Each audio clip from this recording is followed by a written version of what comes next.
rolling with Nat 20. I'm Nat 20, and I'd like to start this episode of the Occult Chronicles with just taking a look at this wonderful killed in action board. I mean, eventually my own characters will fill this up.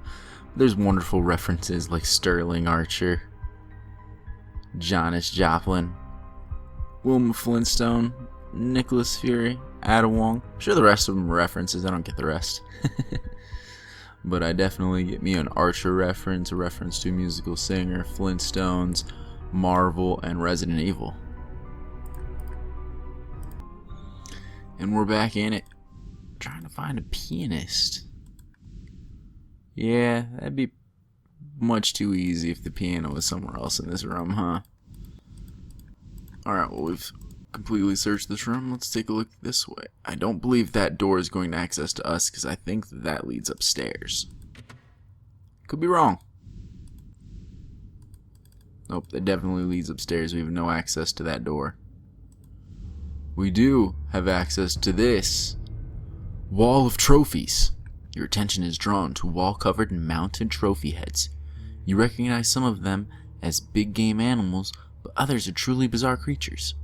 You see among others what might be a giant bat's head, a fish man of some sort, and a creature that could only be called a troglodyte. As you come closer, a growing sense of unease brings to dominate your thoughts. You are startled, and a chill shoots down your spine when you realize the trophies are watching you. Their heads all turn slightly in unison as you approach. Resist the horror. Your eyes widen in disbelief as you realize that the trophies are mounted on the wall that are possessed by spirits.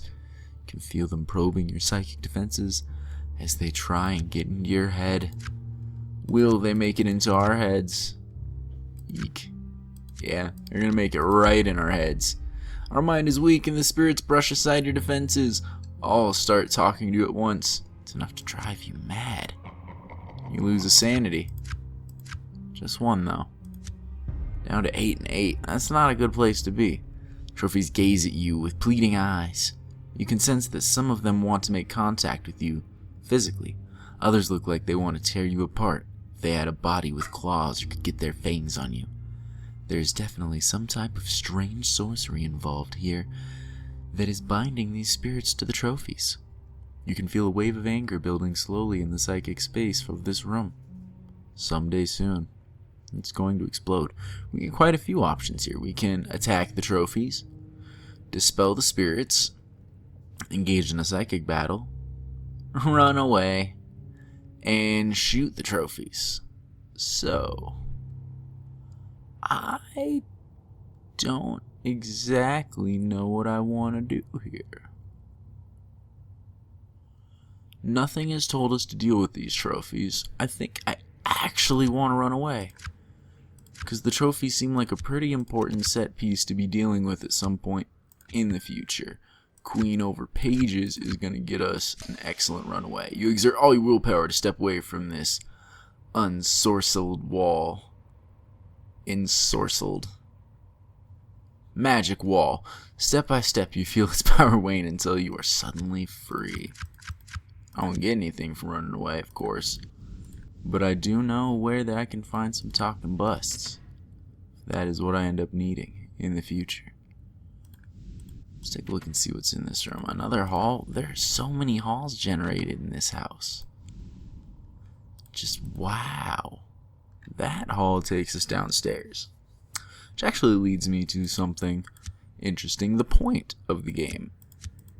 Now, I don't really see anywhere we can look up which one of the quests we randomly drew. But the quest is either going to be resolved in like the attic or the basement. We'll probably figure out somewhere along the way which one we ended up drawing. There's got to be some answer somewhere.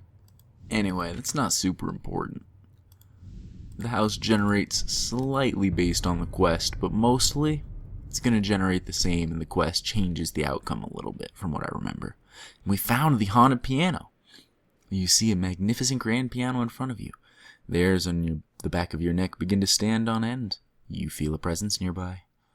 Streams of psychokinetic energy are leaking from the piano.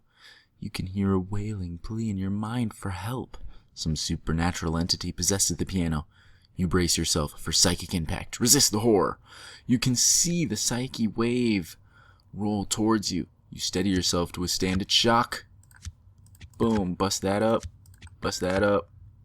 Can't bust that up. I fail, but not by a lot. The mind is weak. The fear and horror chip away at you as your sanity leaving you exhausted and spent. Oh, I lose 1 sanity from this horrible thing. Even though I was expecting it, I was told about this piano. The grand piano seethes before you. Something seems wrong here. You sense that a curse or fell sorcery has imprisoned 2 spirits here. One acts as a jailer to the other. You can, in fact, hear the captive plead for release in your mind. You remember a lecture during the O.D.D. training about Platonius' theory on spirit traps. Some cursed items use a spirit to effectively bind another spirit to its existing nexus with our world. Such spirit traps could snowball out of control given the chance. Perhaps you can free both before it's too late. We do need to free the pianist for our quest, so we'll probably give this a shot. Free the pianist. So this must be what is holding up the pianist. He's caught in a spirit trap that was elaborately constructed in the physical form of this piano. You have heard of such things. The piano is old but fully functioning. The more you examine it, the more you realize that the piano is integral to the trap itself, which must have required a true master of the spirit manipulation to fabricate. You notice that the keys have odd symbols etched faintly onto them. You recognize them as belonging to the lost scriptures of Nag Hammadi. That makes sense.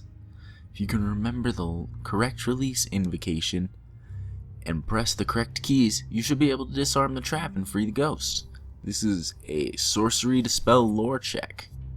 Difficulty 10, tricks 5, draw 3. My modifier brings it down to 7. Let's give it a shot. Okay. Queen over page gives us a lot. Are we lucky? We're not. Can't quite figure this out, and after several attempts pressing keys to form release incantation, you stir the jailer's ire, and it strikes out at you, doing a sanity damage. It's rough. Let's give it another shot. Better cards, better odds. Oh, we still didn't do it. Jailer strikes out again, but to no damage on us. We'll just have to keep trying until it becomes too much. We took 3 sanity damage that time. We only have 3 sanity left.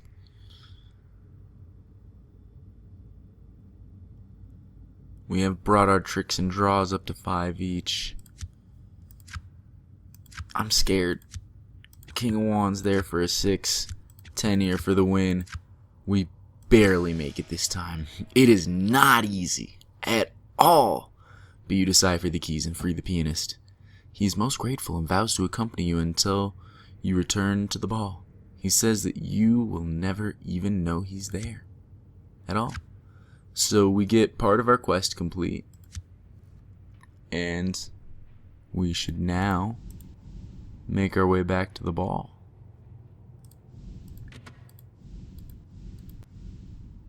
This was the ball, I believe. Yes, the ghostly ball.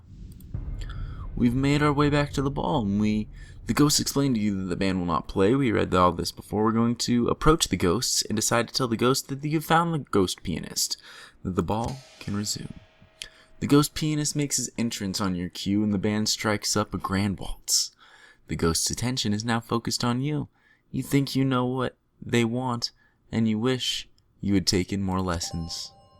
So I get 1 expertise token no matter what, and I get 4 picks from all of this, and being a quest reward, it is going to have a high probability of having stuff. Another skill token, nothing, that's unfortunate, nothing, and a 3rd skill token. Puts me up to 5. Now we're at the ghostly ball. The ghosts seem to be murmuring among themselves. It's obvious they want you to have the honor of the first dance. Do I dance with the ghost? Your first partner steps up to the introduction and is made before you know. The first partner steps up and the introduction is made before you know it. You are waltzing. Oh man, that's not good. You start fine, but then you realize you're a little rusty and the dance awkwardly comes to a halt and you feel physically drained. That leaves me with 1 sanity. A single one.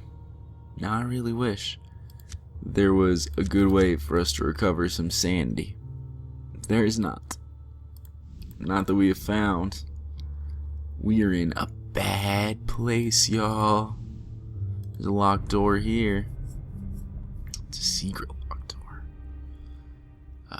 You've discovered a secret wooden door. It blends in almost seamlessly with the wall, but your keen senses were able to detect it. Finding it is one thing. Figuring out how to open it is another. You can try to find the activation mechanism, examine the door, and decide that you might be able to figure out how to activate it. Or I can bash the door. It looks a little sturdy, but with a little effort, you might be able to kick or shoulder your way in. Secret doors aren't supposed to be sturdy. Just hard to find, after all. I think I'm going to try bashing in the door. If I end up failing, it sounds like it'll probably be a physical repercussion. It shouldn't be so difficult. Next time you might want to put some more muscle into it. I got another ill omen. Oh, my luck is decreased even further. Those do stack. I just don't know where they are shown, if anywhere. Let's try bashing this door again. Oh, queen over knight gets us in. And then a king over 2 gets us a lot of extra stuff. You bash down the door. So much for being secret. What lies awake on the other side? Oh man, I was hoping for some sanity out of that. What is here? A haunted painting of a duelist. Excellent. Your attention is drawn to an old portrait hanging on a wall. It portrays a man dressed in early 19th century attire holding a dueling pistol. He seems eager to use it. Sudden chill shoots down your spine as you notice the figure in the portrait raises his pistol and points it at you. Resist the horror. Your eyes widen in disbelief as the figure in the portrait cocks the dueling pistol with a maniacal smile on his face. You wonder how a ghost pistol works. Luckily, I got a really good draw. We're going to hella resist the horror, maybe even get some sanity back from that, which is what we really need. Your mind is strong. You stare down the duelist. I get 7 off of that. 2 more sanity. Oh, we get a slight recover. We're not quite on death's door, though it is not the best situation. The ghostly duelist remains poised for a duel. You sense that is what it wants. The first move, however, seems to be yours. I can fight the painting, I can dispel the painting, I can engage in a psychic pistol duel, I can run from the painting, or I can shoot the painting. This is tricky. My best bets are probably destroying it or running. And since I got no biz with the painting, I think I shall try to run. And the page win will put me over the top, allowing me to gather my courage and will myself away from the supernatural fear that seeks to keep me in place. I won't get anything out of that. I have to step back here rather than continuing on that way, but that's okay. That's absolutely fine. Ain't nothing there. It's just a big circle. What are we getting here? This room looks interesting. I can't quite tell what it is. What do we have here? Oh, the ghost teacher. You hear a faint tapping sound at first. As you step closer, you observe a large chalkboard covered in strange formulas and symbols. The equations seem to be writing themselves. Suddenly, a ghost figure materializes in front of you. It turns around from the chalkboard and, holding a piece of chalk in its ghostly hand, seems to examine you. Resist the horror. Your mind fights to stay focused despite the supernatural assault on your senses. I worry that this is a bad move,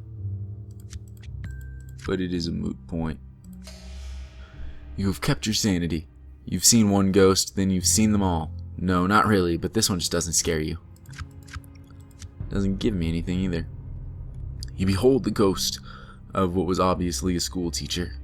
By the way she presents By the way she projects herself, you would guess that she must have lived in the middle or late 19th century.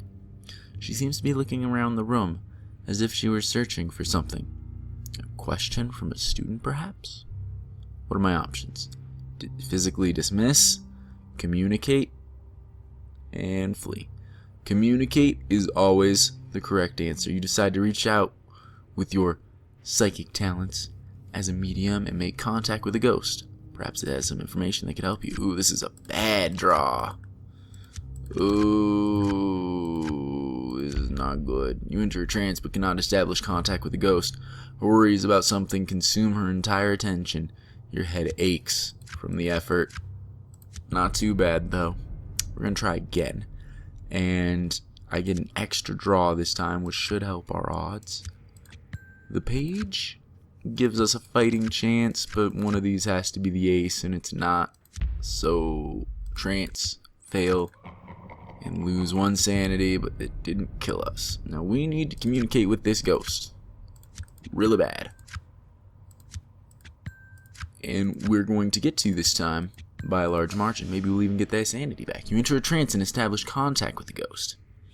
She was a governess here in the house and was responsible for raising children here in the mansion. She seems to need your help in finding them. Find the ghostly governess, wayward students, Flora, Miles, and their friends and convince them to return to the classroom.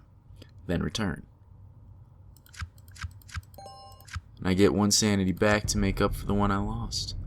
Alright, the governess wants you to find her wards, Miles and Flora, and some of their friends who have joined them over the years. She has no idea what they are, but they must be around the house somewhere. She implores you to help her find her wayward students. Well, I absolutely will. Hopefully, doing that might keep me alive with the rewards and whatnot. Oh, geez. It's a Class 1 haunting. Suddenly you see a dim glow of a formless ghost just ahead of you. It seems to just hang in the air.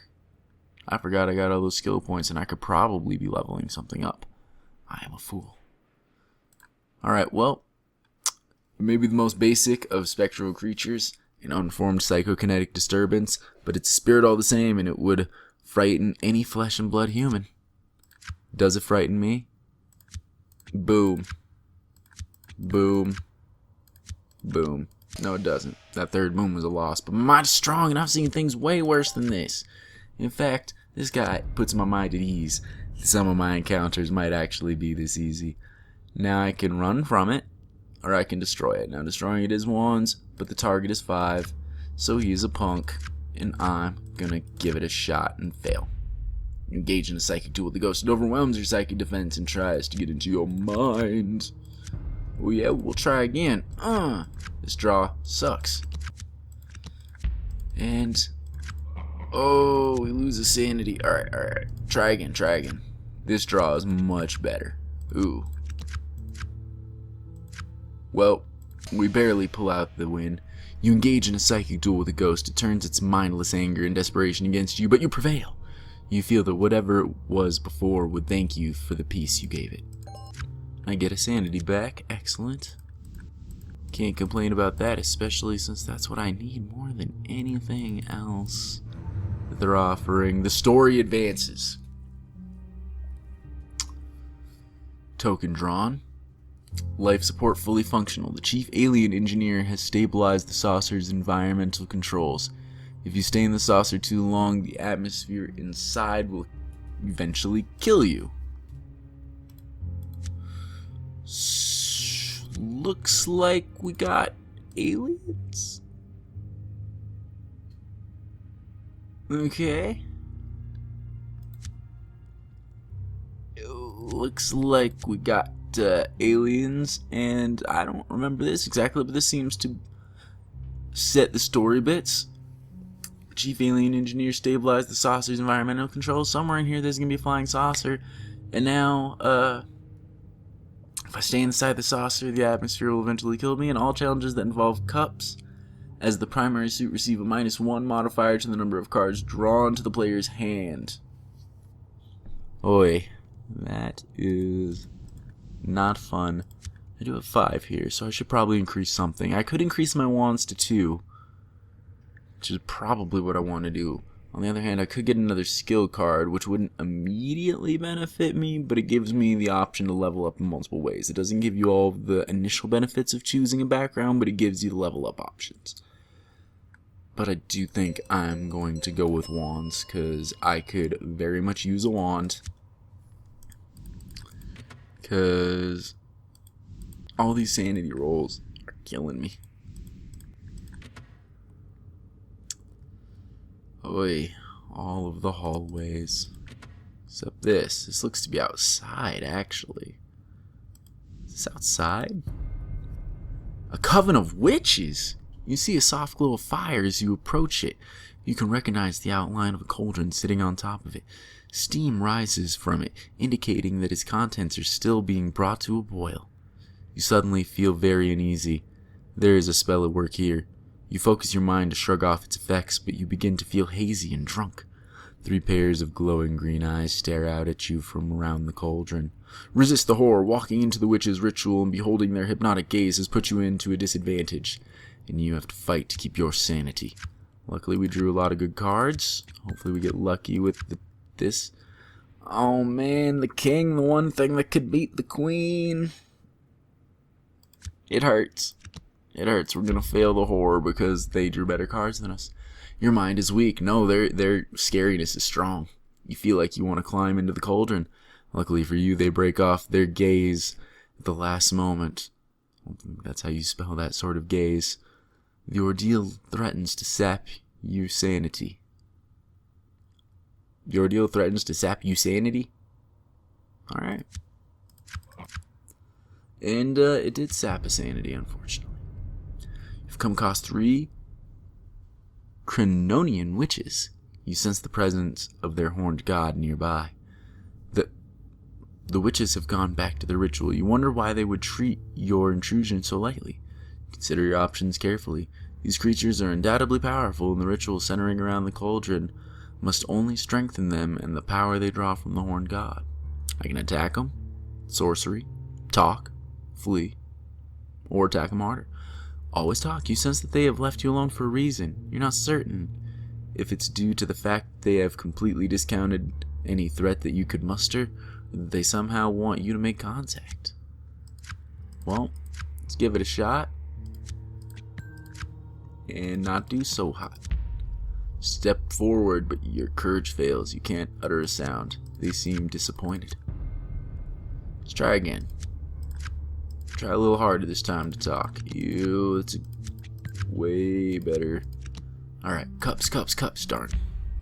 And I fail you and talk again. Oy.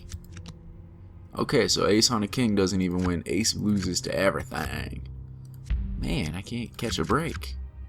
At least I am on the loss. I might be losing them all, but I'm not getting hurt from it. So there's that. Thank you. There we go. Finally a win. You step forward and address them. They seem eager to talk with you. You get a quest. Find the book of the 3 Canonian witches require. Then return the book. And they give me some sanity back. Sorry we scared you. The witches cackle and fix their gazes upon you with their glowing green eyes, then alternating words as if the 3 were sharing the same mind. You hear them speak. Greetings, mortal. Although you and I would normally be at odds, I have an offer to make you that should suit us both. My heralds cannot enter the mansion as it is warded against them. Inside is a book that I require. Bring it to my heralds and I will stand aside from interfering with your mission. I might even help you. Interesting. We could bring this book back to these witches outside who are unable to enter inside, definitely making this part of outside. And if we successfully do so, then we will get the respect of this demon. I was just kind of exploring out here for shits and giggles before the end of the episode while I was talking, but it looks like we found something. A swarm of bats descends upon you. You hear the squeaking just seconds before they swarm you, biting and clawing at your face. They seem driven to some type of hysteria as they attack relentlessly. I can fight back. I can run away. I'm not going to run away. Or I can fight back hard. And I do think that my chances are actually better just fighting back normally. And eek. Nope. You hope these things don't carry any disease because you're getting bit pretty bad. They're not. Fight back. You can't be sure how many of them there are. Dozens, 100, no matter. You've decided to drive them away and kill as many as you can. Get it? Winner! You won the battle. The ground is littered with dead bats. I ain't getting nothing from it. But I ain't lose nothing. Alright, well, on that note, I think we gotta end this episode. I'm really enjoying where all this is going. I hope you are. We'll see where it goes next time. And we do know at least a little bit that we got the alien scenario. So maybe I'll start off next time with loading up the alien scenario and reading out exactly what that means. Because I can't seem to find where it's supposed to show that to me. If it even is. Bye.